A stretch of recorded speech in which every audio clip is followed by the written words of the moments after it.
if the Pandora box is going to be opened, everyone is chilling. And there has been 2 days 2 days. of huge articles about what was happening about Man City. It's true. And on the third day, people didn't know anything exactly like 3 days before. It's In true. Italy, after 2 days of you go on and on and on and on and on. For my sources, it's very likely that Juventus will have back the 15 points. Ciao Juventini of the world, my name is Giuseppe, welcome back on the channel. Guys, I have a fantastic news. This time you will not hear my voice too much. If you want to, you can even close an eye so that you don't see me, because we have a fantastic guest together with us, Giovanni Armanini. Buongiorno, buonasera, buon pomeriggio Giovanni. Thank you, Giuseppe. Buongiorno a tutti. I'm super happy to have you back on the channel. For the people that do not know Giovanni, I already had shared a lot of lives with Giovanni when I was doing Juventus JB World. He was a fantastic guest. He's an independent Italian journalist that I have the honor to have together with me. We will speak about Juventus, of course. We will speak about Serie A a bit, and then going in depth, because the expertise of Giovanni will light up a lot of you. Minus 15 points, the salary maneuver, the hidden letter. We will cover all this and so on and so on. Before speaking about Juve, Serie A, two teams already in the quarterfinal, and if I listen to the people, we can already say 3 apparently, because Napoli, everyone is convinced they will go. Serie A, back? I think honestly that the Champions League is a competition where you win or lose in 90 or 180 minutes. Would it have been a surprise if Tottenham was scoring 1 or Porto was scoring 1? I don't think that this will happen tonight, because Napoli is too much for Eintracht. So that's it's not the point of the Serie A is back or so on. It's a nice thing for Serie A to have finally 3 teams. It's a nice thing for Serie A to see that we can challenge the best 16 teams in Europe, because if we compare with the past, Inter doesn't go to the quarterfinal since 12 years now. AC Milan more or less the same. So the point here is that it's not going now to the quarterfinal, but that it was possible in the past, because it happened a lot in the past, to go out in the groups, to be kicked off at the playoffs when there was the old formula. So, that's the level. Of course, at the same time, I think we have to be also clear, how did we win these matches? Because my question is, and I give you the question now, what would have happened if Juventus was winning a match in Porto like Inter did yesterday, defending and being well organized, not conceding? But that's Allegri football, Allegri ball, like English people says. I don't see any difference. I totally agree. Look, I So watched. Italy is back if we can admit that in Europe there's not a single way of winning, but defense and counterattack always have had and will have great chance to be a winning strategy. And if I compare it with the last years, what happened to Real Madrid last year? What happened 2 years ago to Chelsea when they basically played the so-called first not to concede way? That's it. So we have to be proud of what we represent in football, either when we don't go through, when we go out, when we win, like now, when we have good achievement, because 3 teams in the quarterfinal is a lot. That's the point. It's a technical and tactical point. Is the winning of Italian style football more than the Italian Serie A as a movement. Even because, of course, nowadays I think there is a huge difference between the top teams and the rest of the Serie A. with the difference that tonight Napoli will try to do it in a totally different way. But Yeah, Napoli is a great example on how you can build a very good team just looking at talent and giving it to a very good manager that probably this year will win because we have to remember that the first Scudetto of his career. it's true. That's the point. We have also to understand each other when we talk about Napoli and when we talk about winning in football. If you want to win in the long run, you need some consistency also on a technical tactical level. So you need a structure. I am really curious to see after this amazing season what Napoli will look like next year, in 3 years, in 4 years, in 5 years, because we don't have to remember what's in the background. There are a million ways to make Serie A better. It's not only the three teams in quarterfinals that is solving all the problems. I want just to pick one possibility that today was brought up by Lorenzo Casini, and I Yeah. know that you already spoke about the possibility, the proposal, or not to exclude a go back to 18 teams in Italy instead of 20.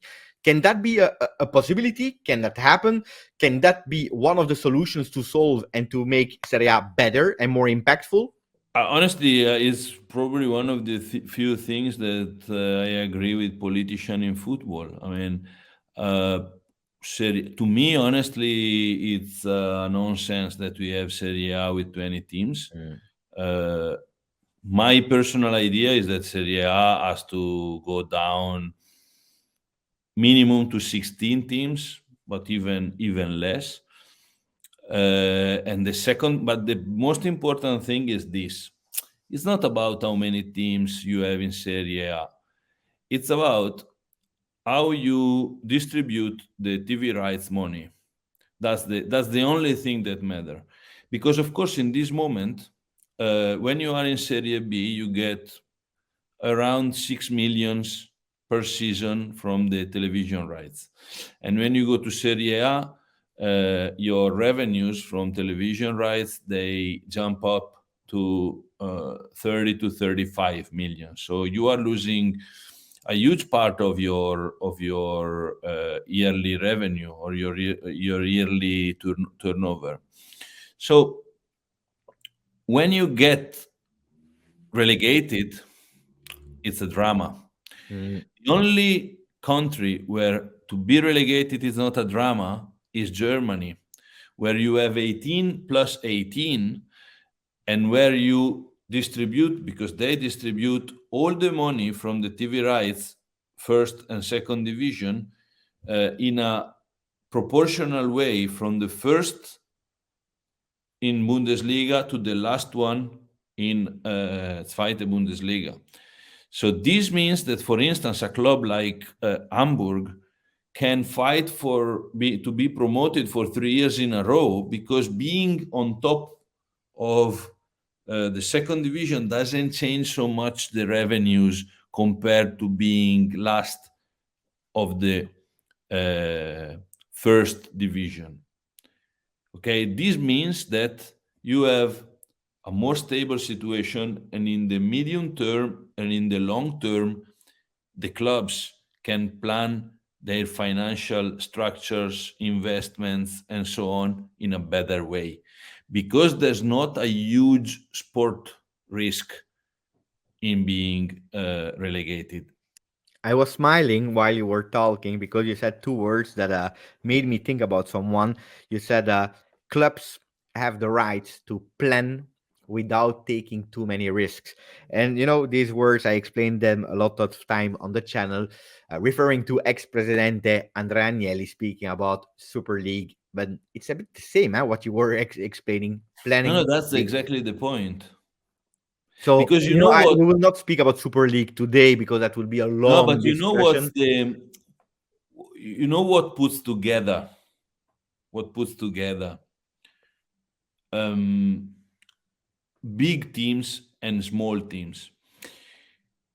The money that a big team is losing when they don't participate to Champions League or to European Cup in general Mm, creates to them a damage, a financial damage that is exactly the same damage proportionally to the level of revenues or the turnover, that is exactly comparable to a relegation. small team getting relegated. I loved when you spoke also about second Zweite division in Germany. Teams like Leipzig, teams like Freiburg, they were a lot of time in second Yeah. division. They were able to grow, and now they arrive in a high position of the first division. Maybe also because they didn't suffer as much as a smaller team in Italy or in France in Ligue 2. Tomorrow we play versus Freiburg, Juventus, with Good a lot of luck. probably injuries. How do we get there? Or we? When I'm saying we, Giovanni, you are not a Juve supporter. No, I'm no, saying no. we for me and the I channel. support Brescia, my hometown club, and we are actually getting relegated to Serie C if we don't do something. So, I mean, not Eh, really a good moment to talk about football from a supporter point of view. No, look, Freiburg is Freiburg is a very tough team because mm, they don't lose at home since 11 matches now, and they play a typical German football, well organized, maybe not very spectacular, but with some skills that you really have to be careful about, and mm, I think we've seen already in the first leg match.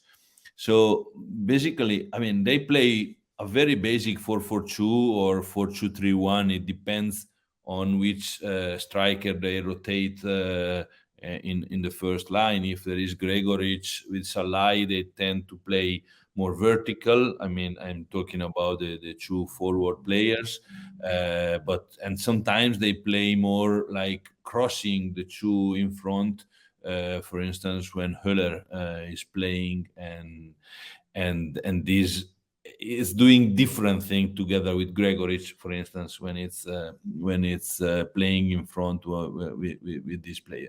So, and in Europa League they mostly play with Kire, which is another interesting striker. They are not particular. Then, of course, there are Duan and Grifo, which are a huge part of it because if you push them and they have to defend themselves, you limit a lot how much this team can be dangerous or not. But at the same time, of course, you have to be careful not to concede. So it's a very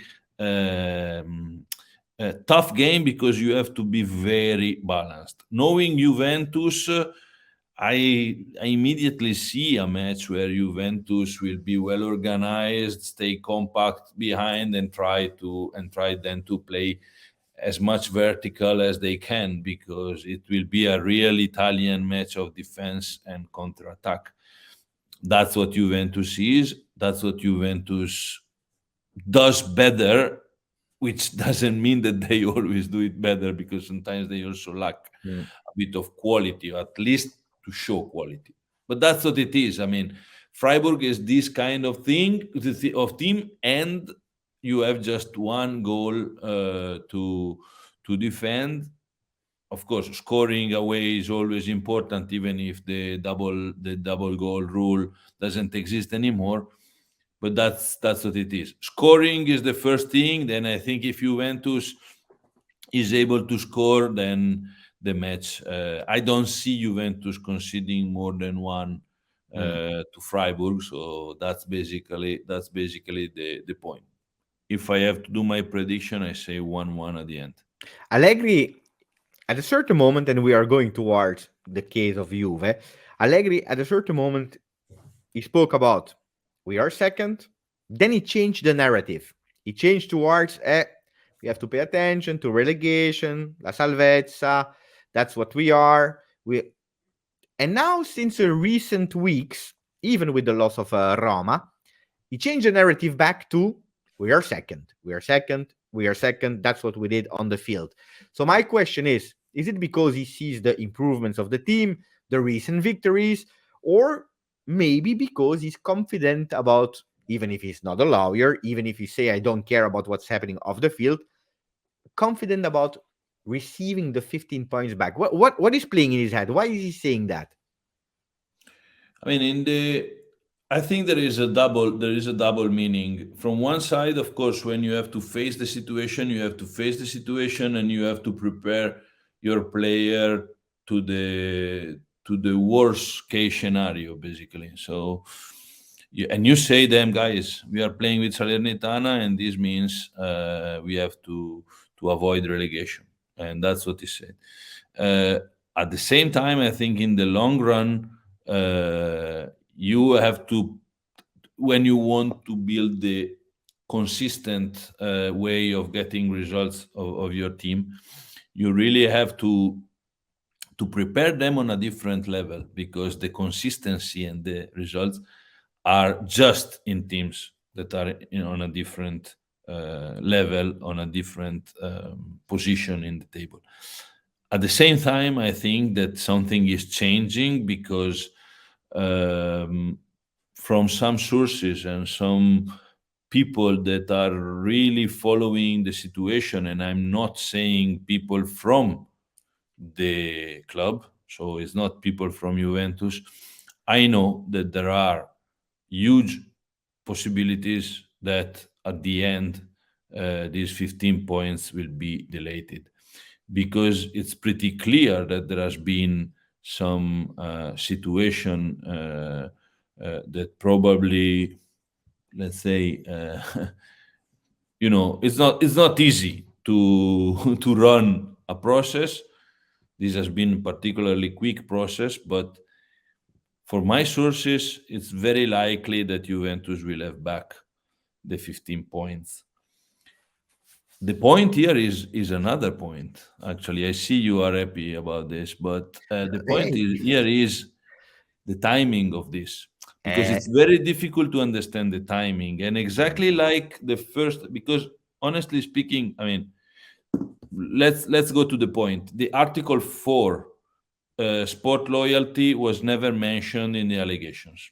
mm, Let's make it easy to understand, and so that's at the end what Juventus got, a deduction of points because of this. So if we go straight on that, there's a clear process mistake, okay, which means, as you know, probably you already explained this on your channel, that we are not talking about 15 that can become 5 or 10 or 2 or 12. yeah. It will be 0 or minus 15. And we are talking about what has been under process so far. So this is the point. They can completely delay it, or they can send it back. And in this situation, I mean, the timing will tell you everything, because also the timing of what happened in the first part of this process was a bit suspicious, not just for supporters, Juventus fans, and so on, but when you have a pronunciation from the regional tribunal of Rome that says that I'm going to read it exactly, because it's not easy to talk about this kind of topics. They say you have to be more respectful of the Italian constitutions and the principle of fair processes. This is something. Mm, And when you have this, you have the feeling that maybe something has been rushed, has been pushed too much, even if at the end maybe you know that this will be just a bubble. And the worst part of it, was I wrote it in my newsletter. The worst part of it is that at the end we will never have the real feeling that the justice will be completely done and will be completely done, basically. So that's the point, because of course when you create the situation, the environment, and so on, then there are people that are supporting, and they say no, Juventus did nothing, and on the other side they see you already guilty, and no Eh, one that, and no that's where one my question will come be in. will be happy at the end. No, nobody will be happy. You have the anti-Juve, you have the Juve people, whatever decision. But do you believe, Giovanni, and I'm going to our another question, that the media had really an impact in influencing the mass, and how they influence not only the mass, the people, like you are saying, nobody will be happy, but also the judicial system, the judge. We know it on the channel. I'm a bit older as well, you as well. I remember the influence in 2006 about the process. The trial had to be fast, the big pages. It happened again. It was again. I saw the broken logo of Juventus on a page. Here the evidences. Juventus is here the leaked phone calls. Boom, boom, boom. Hey, is It's it a topic. manipulated in a way? Sometimes, because you're better positioned than me to explain it. It's a topic so we have to talk about this really carefully. I don't think it's a straight influence from the media landscape, but there's an influence of the prosecutor to the media that then drives the media. When you receive every day one paper from that tells you something relevant, and then one day, I mean, I used to do this example when I used to live in Brescia and work for a local newspaper, and sometimes you have the feeling that if today there are three people stealing iPhones to other people, and you give immediately, okay, three people stole three iPhones. It's one day and that's it. But if you do it one day, it looks like an emergency. Wow, there is at the end, you always have three iPhones stolen. But, and I mean, we are talking about small things, but, but it looks No, no. like there are thieves everywhere because every day you have the new. So when you have these day by day by day by day by day, that is building the situation. Look at what happened between November and December. No one was talking anymore on a media level. Then Andrea Agnelli resigned, and from that moment on, for every single day there was 1, 2, 3 pages about Juventus. And from that moment on, the day before there was nothing. From that moment on, there was everyone knowing everything that was happening and so on. And we've seen also some phone calls. These what's the name of intercettazione in English? Now I'm Leaked phone calls or yeah, all these leaks. Okay, all these leaks um, about non-relevant things, about Chiesa. Chiesa, about just to show that there was a division in the club and so on. What's that? Mm. Is it journalism? I mean, honestly, from a journalistic point of view, if I know that there is a general manager and a sport director, they disagree, it's a news. As a journalist, you have to give it. But in the context, it Mhm. changed everything, I agree. It's the context. because it's and the context makes everything. In 2009, I did my national examination. I'm a professional journalist in Italy, for people who are not Italian. Part of that is dedicated to investigative journalism and the relation between journalists and uh, uh, lawyers, prosecutors, and so on.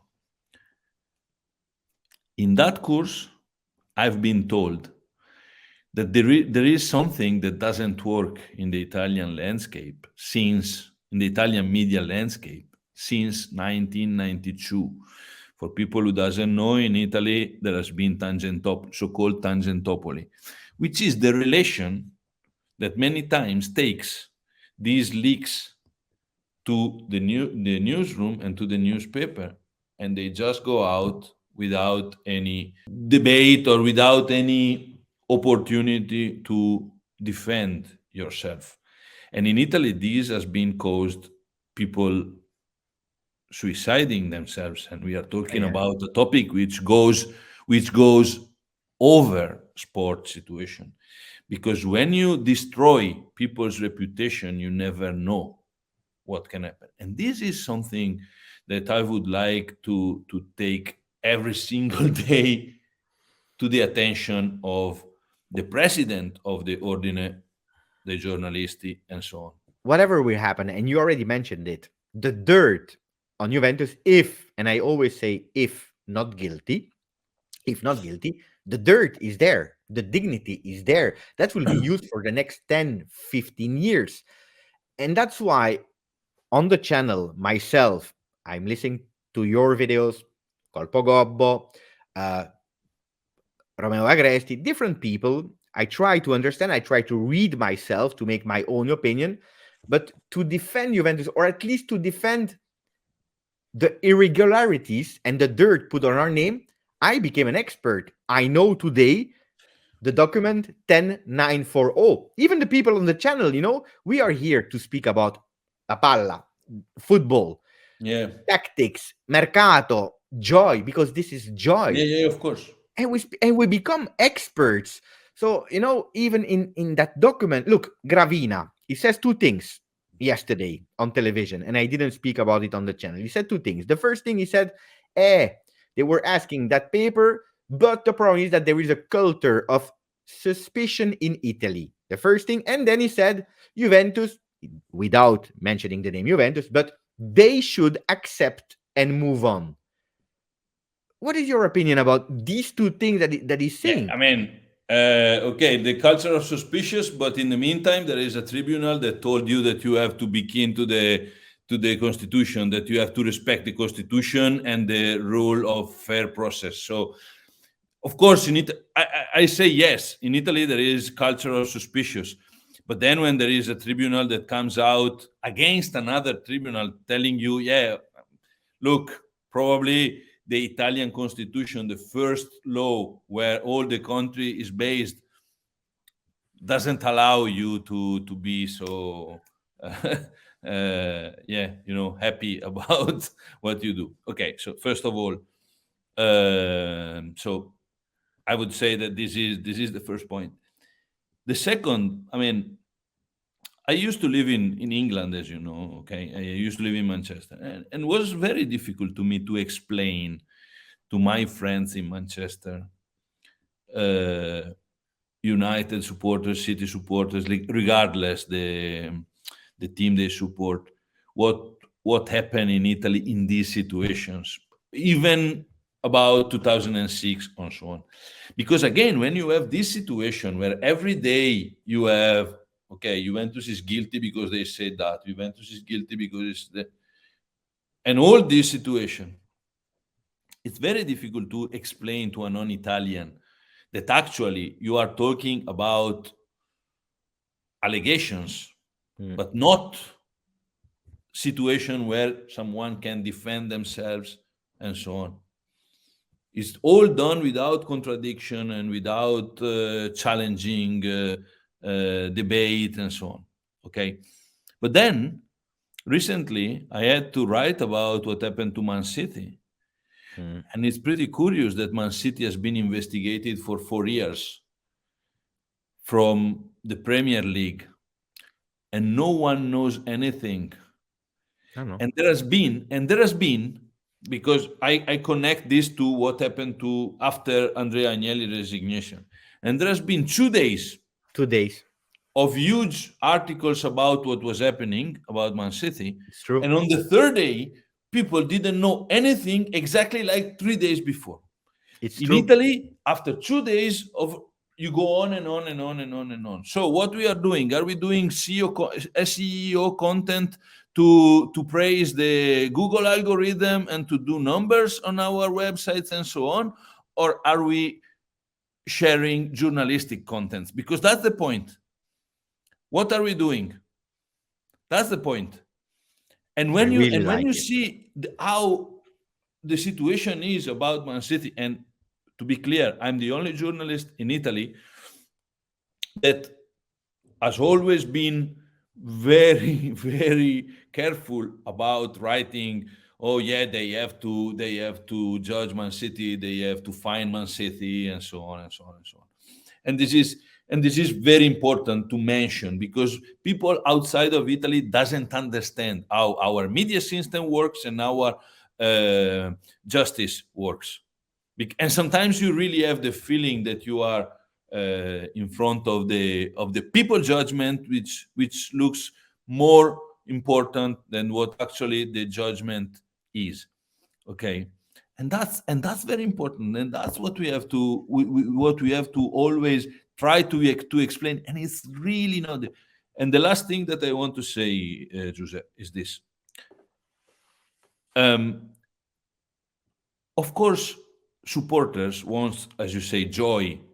Supporters was just to enjoy football. Years Mhm. ago, I used to write for a website called Calcio e Finanza, and I realized how important was to talk about Calcio e Finanza, about football, economical matters, finance, balance sheet, and so on and so on and so on.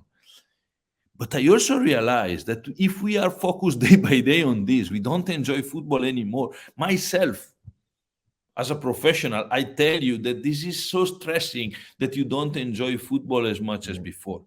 So one thing, the first thing, the absolute priority to UEFA, to FIGC, to all the football institution is to simplify the rules, to have clear rules that has to be clear from the day one when you start a competition. I have a few fast questions that people ask me to ask you before closing. Yeah. Um, you said from sources and whatever, 15 points can be back. The problem is the timing. But if Juventus receive the minus 15 back, do you believe that Juventus can also ask for a compensation? I don't want to enter too much details, but you know about it. We lost versus Monza because mental problem, the dirt on the image, the brand, not being able to start programming the mercato for the future because we are blocked at the moment. I think everything can happen at that point, but I don't think that this will have sport consequences. So Juventus probably, for the real performance that they are doing, is a team that easily can go into the one of the four Champions League spots, because at the moment is would be second with the 15 points. So I don't think they can do it. Maybe on an economical way, but it's not something that I think can change the season of Juventus from a sporting point of view. I have two more That's questions. Yeah. Uh, the first one, of course, if we receive the 15 or even not, Mm. what is the consequence with the second one, the salary maneuver? And we will come back maybe on another video about the details about it. But do you think that the justice can be much more harder if we receive the 15 points back, or a bit more mild if the 15 remains? That's the It's first very question. difficult. It's very difficult to say. I think that at the end, this will be just it will have just economical consequences as like a fine or so on. But in this moment, it's really difficult to understand what how big really is this thing, because look, uh, when the pandemic was starting, I did an interview to Premier League president, and he told me, yeah, everyone is saying they are cutting, but no one is cutting, they are just postponing. So Mm. everyone knew this. Then it depends if this broke some financial rules and so on. Giuseppe, you remember I think you remember what happened in 2006. And you Mm. know what's the difference in 2006? That nowadays you don't find a single football manager, not coach, but football director of sport, general director, that is open to accuse Juventus like it used to happen 15 years ago, 16 years ago. What this means? This means that they are all there to understand what happened, because Mm. if the Pandora box is going to be opened, everyone is chilling. Everyone. So I think at the end, again, I don't know the single detail on this, but I think will be not uh, put on a sport consequences. And the last one, because that's a really important one that a lot of people ask me, why isn't Juventus protected as other clubs in Italy and by the Italian Federation, I mean? And isn't it worse for Italy to have a weak Juventus? So it's a two question in one. When I say that Italy is a country but is not a nation, I used to live in England, and in England I realized what's a nation It's a and really what's a beautiful. country. Italy is a country, but Italy is not a nation. Mm. Italy has different, and I'm sorry to say so, but that's what I think, and can be demonstrated in many ways. Italy, it's a country, and it's a great country. It's one of the most important country in the world, known for great things, but it's not and will never be a nation. And this is exactly what happened when you have a system which is a system that is working in a country but not in a nation, because it's always fighting each other. It's the same what happened to Juventus as the big fish in the bowl is exactly what happens every time in many situations, when I also wrote it in my newsletter last day. When you have a system where everyone is fighting each other, and that's what's missing. I give you an example, and I think I'm very clear on that. Do you think that Javier Tebas Mm. is a friend of Barcelona or not? It's pretty clear that everything that happened in the last 2 years from Super League, but also before, is something that see Tebas on one side, Barcelona and Real Madrid on the other side. And of course, Barcelona and Real Madrid on a sporting level, they fight each other, but they have the same interest when it's taken to a different level, or for instance, economical level or international level and so on. But what happened? The first thing that Tebas said when the Negredo case came out was to defend immediately Barcelona. Why did he defend Barcelona when he could have hated them and punished them to not be aligned with him in the last 2 years? Because Spain is a country and is also a nation. And people in Spain have the meaning of what's actually probably not the best example, but for sure Tebas has the meaning of what's a system and how to keep the value of the system. And he knows that Barcelona relegated would cut La Liga relevance by half. Eh, it's a perfect example. It's, I Okay, love. so Tebas is enemy of Barcelona in every single situation. But I give you the last example. You probably, I don't know if you remember Passaportopoli, when some clubs in Italy used to get caught with irregular uh, mm, signs of players because of illegal passports, basically fake passports. Luciano Moggi was the general manager of Juventus. He was always very defensive with these clubs. He never accused. Juventus was not in the situation. He never accused It's anyone. true.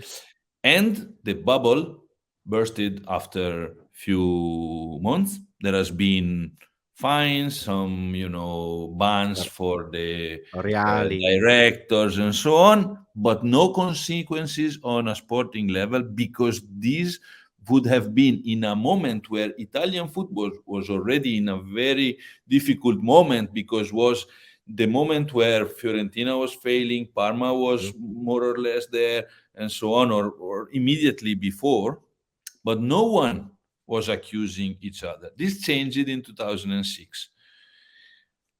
And from that moment on, there's a lot happening, but the main problem is always there. Why we say, oh, this country cannot do proper reforms, or the football cannot change for the better of football and so on? Because there's not a real identity, system identity, or, as I said, national identity. That's what I think, but I think that history talks together with me here. Oh yeah. Oh yeah. Extremely well explained. I mean, Super it's beautiful not metaphor. easy. I mean, when I was in Manchester and I was trying to explain, even because let's be clear, I'm not someone that says that for Calciopoli, Juve had to be completely how to say, cleaned up of everything. It's very difficult to go to English people and explain them that there was someone calling week by week referees and so on.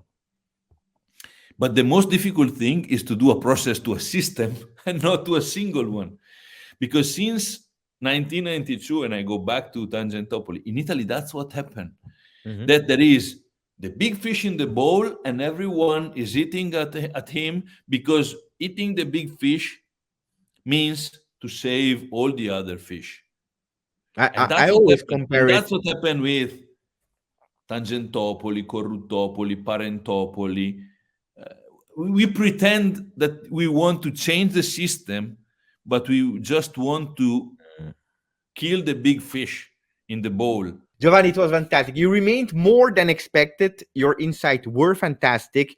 The video is longer than I even thought, and I'm sure people Yeah, will because we are love it. Italian, we talk too much, Giuseppe. We thought good enough. The timing I is think perfect. no. I think really that this can help to understand, because I mean, sorry for being going outside of the football things, but I really think that to understand what's happening right now, you really have to understand Italy, Mm. and that's Yeah, it.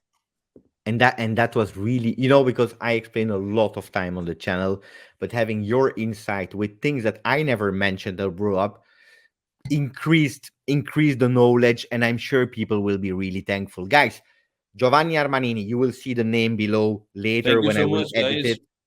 All the link into the description, Twitter and so on. He speaks English, so go for it. I don't Subscribe. know how many people follows me, but if I see a real spike of people following, maybe I can think to contents in my channel in English as well. So even my girlfriend will be happy. Yeah, you see. So guys, follow so that you will start with English content on YouTube as well. Grazie Giovanni. Thank you As so always, much. forza Juve. Ciao. Forza Brescia.